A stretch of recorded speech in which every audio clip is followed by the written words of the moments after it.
Alright, so I have a 2007 Saturn Outlook.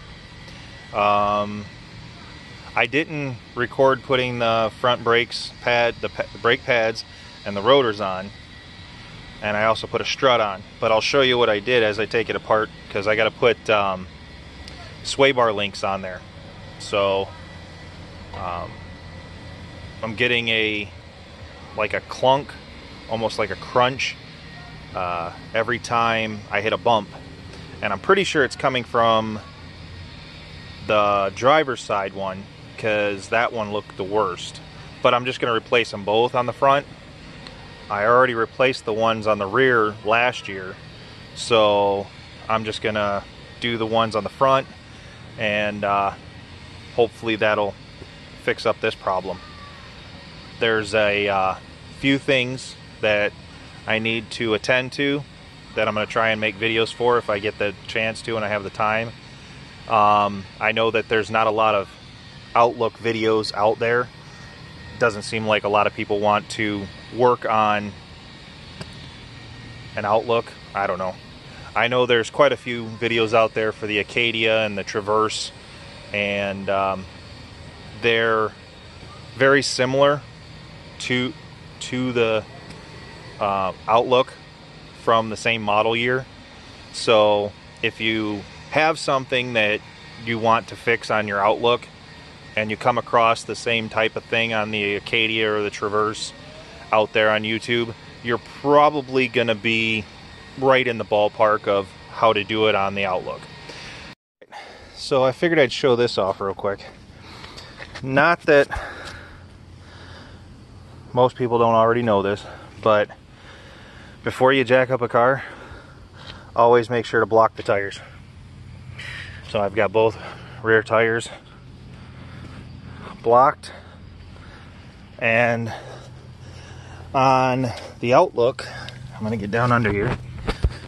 On the Outlook, when jacking up the car, I have found that the best place to put the jack is right here on this piece.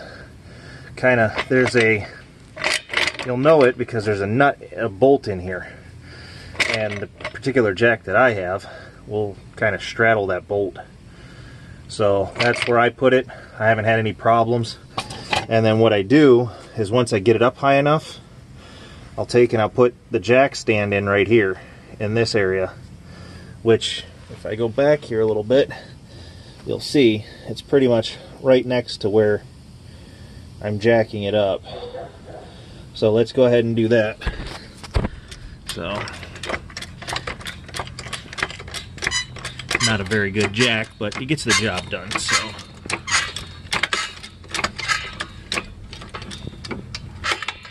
alright, and then the jack I place in here, or the jack stand, like so, and that should be good until I get the tire broke loose. So let's get on that.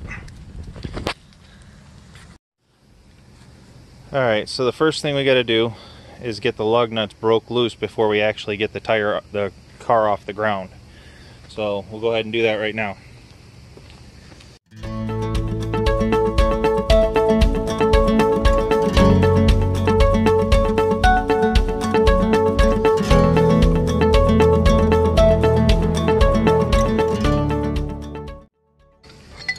And I always like to use a nice chunk of pipe to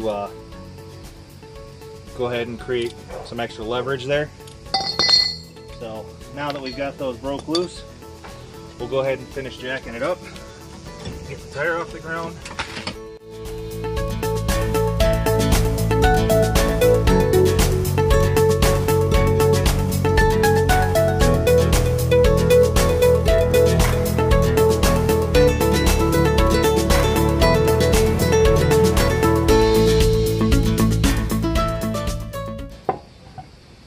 Now, I just had this tire off the other day, so it actually came off pretty easy.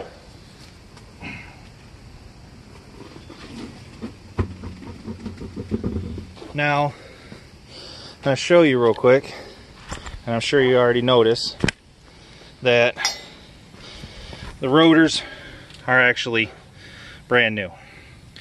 I replaced the pads, the rotors. I haven't replaced the calipers. They're still working good.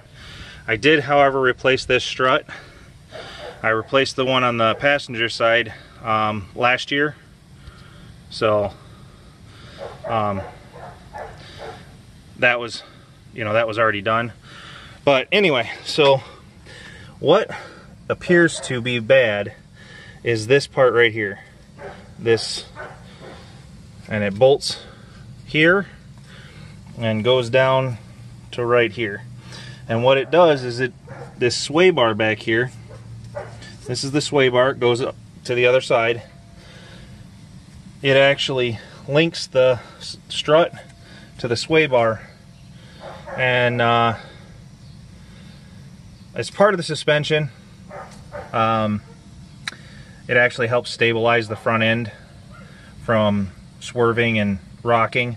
I know when the rear one went on our car, what had happened is back here, inside here, the bushing and this boot, I know it's going to be hard to see, but there's a boot in here, and I'll show you. I don't know if you can see it. It's this boot and bushing had worn out, and it had worn out so bad that the back of this stud, which is actually almost like a shoulder socket, if you will, so the back of this part here of this main piece has like a socket in it, and this stud has almost like a ball on the end of it, and it had worn out to the point where it fell apart. So the rear end of the car was actually swaying side to side. So this is what I think's actually making that crunching noise while I'm driving. So this is what we're going to go ahead and put the new one in. So let's get to it.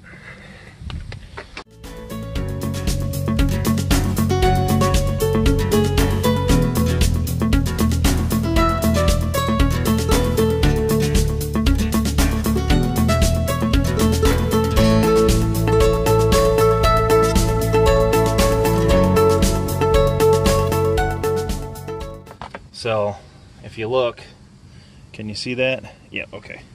So basically this actually just spins in here. I don't know if it's supposed to or if that's good for it, but in this scenario that's what it's doing. And I can notice that there is some wearing on the threads right here.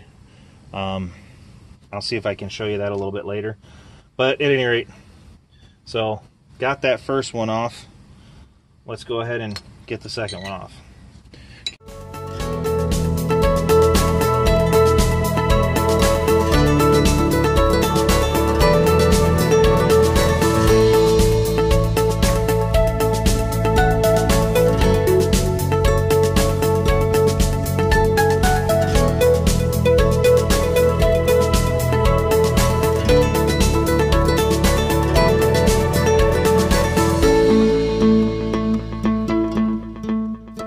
And here is the reinstall.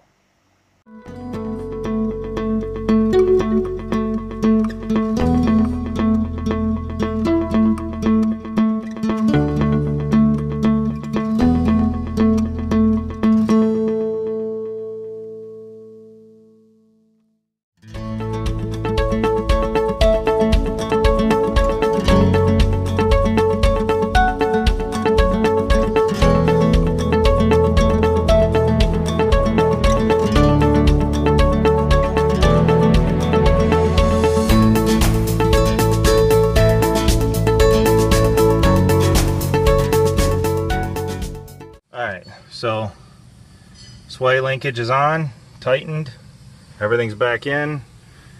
Gonna go ahead and put the wheel back on, run it around the block real quick, test it, make sure that the noise has gone away. If it's good, then I'll move on and do the passenger side linkage and I'll be done. If not, then I'll have to figure out what's making the noise over here still, because I'm pretty sure that noise is coming from this side. So I'll be back in a few minutes. Alright, so I showed you how I did the driver's side, so I didn't figure you needed to see the passenger side as well. But that did take care of the problem. So took it around the block, cinched up the problem, did the other side, good as gold. So that's it for this one.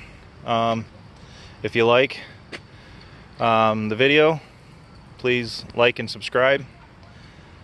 If you'd like to see more Outlook-based, Saturn Outlook-based videos, let me know in the comments below, and I'll try and keep posting them. I got a few things that I'm going to need to do, so I'll try and make sure to video it while I'm doing it. So thank you for watching.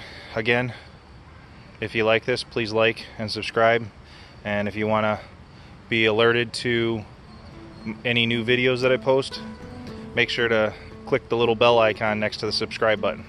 Thank you.